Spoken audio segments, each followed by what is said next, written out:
voudrais rapidement dire que je suis le responsable général d'un mouvement très jeune qui est né l'année dernière, en août 2020, et qui se définit comme étant foncièrement souverainiste, ouvertement anti-France-africain et fondamentalement panafricaniste. C'est donc une nouvelle offre inédite qu'il y a sur la place du Gabon, mais également sur la place d'Afrique centrale, car nous avons l'ambition de réunir toutes les filles et fils d'Afrique qui ont l'intention de devenir les véritables maîtres du destin de leur pays et du sous-continent d'Afrique centrale.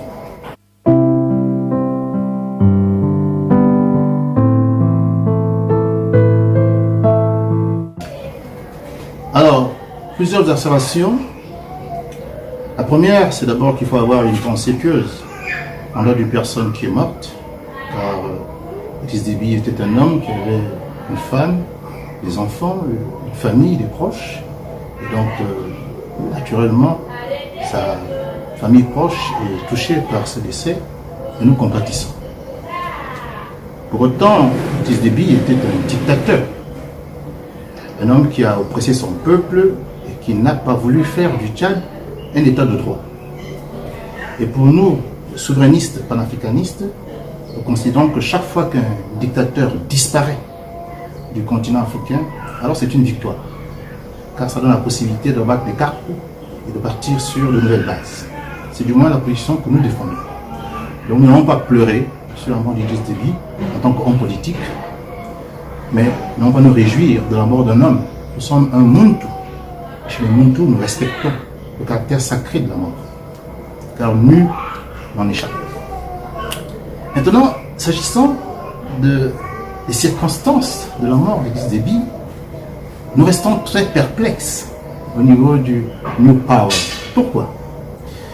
Parce que il y a eu une version officielle qui nous a été servie par la junte militaire qui a pris le pouvoir le 20 avril. Et cette version a été corroborée tout de suite par la France officielle et les réseaux d'Emmanuel Macron, président de la République française, et de son ministre des Affaires étrangères de l'Europe, Jean-Yves Le Drian. Et dans cette version, il est dit que le maréchal président dictateur Idriss Déby aurait trouvé la mort sur le champ de bataille lorsqu'il affrontait les forces rebelles du FACT. Voilà pour la version officielle. Il se trouve que cette version a été contredite publiquement par un autre fils au nom de la famille. Ce fils tenait une oraison funèbre à l'endroit de son père. Abdelkerim Déby Itno, c'est son nom, a dit que son père est mort le 18, l'on supposait dans la nuit du 18 au 19 avril. Alors, qui dit la vérité? Est-ce la junte militaire qui a annoncé le 20 avril, avec à sa tête Mahamat Kaka Déby Itno, le fils adoptif d'Idriss Déby, ou est-ce Abdelkerim Déby Itno, le fils de sang? Deux versions sur la table. Où est la vérité? Il faut que le procureur de la République se saisisse de l'affaire et mène une enquête qui pourra déterminer dans quelles circonstances le dictateur tchadien a-t-il trouvé la mort. Mais aujourd'hui, on a le droit de constater quand même des faits troublants. Pourquoi la France s'est empressée à valider la version officielle, sans entendre même qu'une enquête soit menée?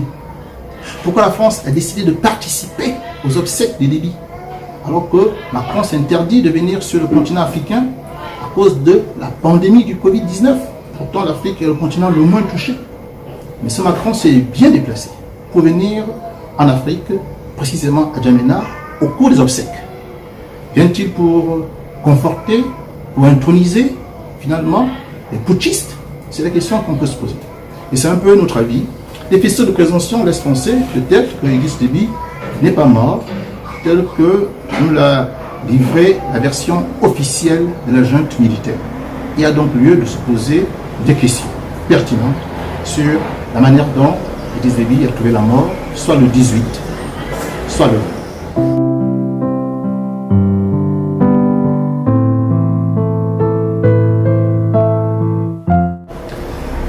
Idriss Déby est un homme de violence et de guerre. Il le dit lui-même, il n'a pas eu de jeunesse, il a toujours fait la guerre. l'Afrique a besoin de paix, l'Afrique a besoin de démocratie. Donc ce n'est pas un modèle pour nous. Le New Power, Idriss Déby n'est pas un modèle. C'est un anti-modèle. Nous ne voulons pas du tout que les prochains chefs d'État africains ressemblent à Idriss Déby. Nous avons d'autres modèles pour notre part, qui s'appellent Thierry Rawlings, ou alors le capitaine Thomas Sankara. Et peut-être, s'il avait été au pouvoir, Ruben Onyobe, ou s'il avait duré longtemps les affaires, Patrice Lumumba. Voici les nouvelles références que l'Afrique veut avoir. Et non pas les satrapes politiques qui ont été installés par la France officielle et des réseaux. Mais on peut dire à la décharge d'Idriss Déby que ce fut un dictateur repenti. Car vers la fin de sa vie, il a peut-être commencé à se reprocher des choses. Après 30 ans de pouvoir, il a peut-être pris de l'assurance. Il faut dire que Macron, le président de la France, n'a que 5 ans, il n'a que 4 ans, peut-être même 3 ans seulement d'exercice du pouvoir. Donc Déby a commencé à manifester une certaine indépendance à l'endroit de la politique française en Afrique, particulièrement au Tchad. Déby, publiquement, a reconnu que c'est la France qui lui a demandé de perdurer au pouvoir en changeant la constitution. Idriss Déby avait désormais un regard et un œil critique vis-à-vis de la zone franc CFA, qui semble-t-il enrichit plus la France que ses anciennes colonies. Idriss Déby ne voulait plus vraiment continuer à soutenir la rébellion organisée et orchestrée par Nourdine Adam, qui avait pourtant ses bases arrières au Tchad. Et il semble également qu'Idriss Déby ne souhaitait plus voir augmenter le contingent des soldats tchadiens, qui sont déjà de 1600 éléments au niveau donc de la MINUSMA. Et peut-être que la France lui a demandé d'augmenter le contingent et que les conditions qu'elle lui a proposées n'étaient pas satisfaisantes. Donc bref, un allié devenu encombrant, devenu gênant, devenu récalcitrant, devenu boudeur, n'était plus du goût de la France. Il a fallu peut-être qu'elle trouve un autre interlocuteur plus malléable, plus corvéable, qui accepterait ses 4 volontés.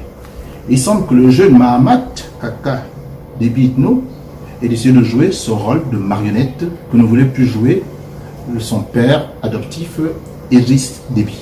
Donc, vers la fin de sa vie, peut-être, qu'Idriss Déby a voulu redevenir un Africain fier, mais on ne l'a pas donné l'occasion de le faire avec le 6e mandat.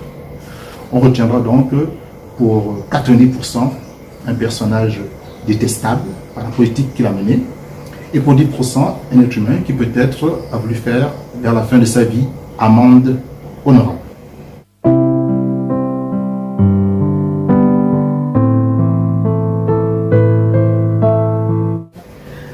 L'avenir du Tchad est désormais entre les mains des Tchadiens, particulièrement de la jeunesse tchadienne.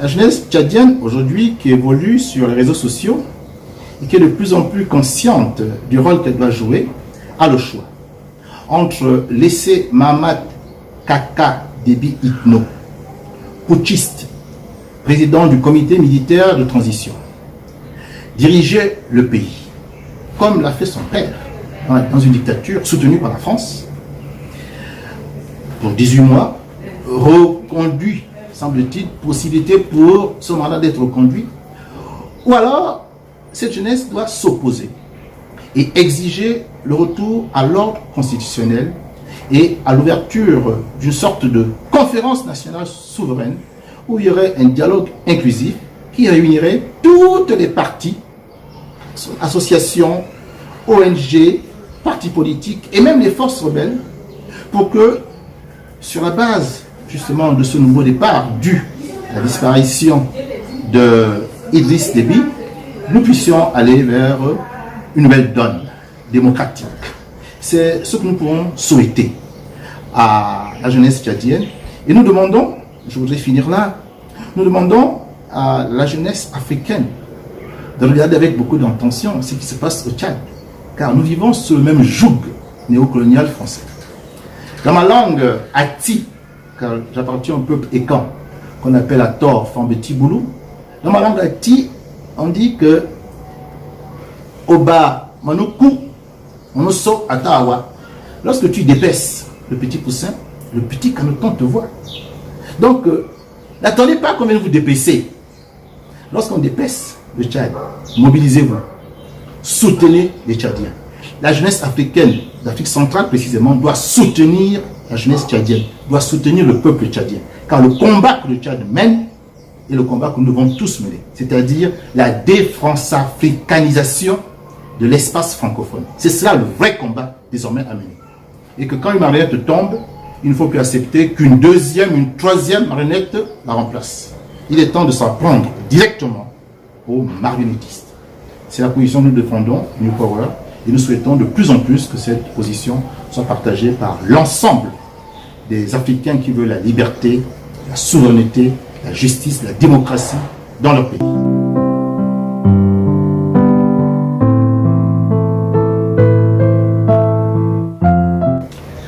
Nous avons mis sur pied un mouvement, le New Power, dont la mission est de réunir tous les Africains de l'Afrique centrale.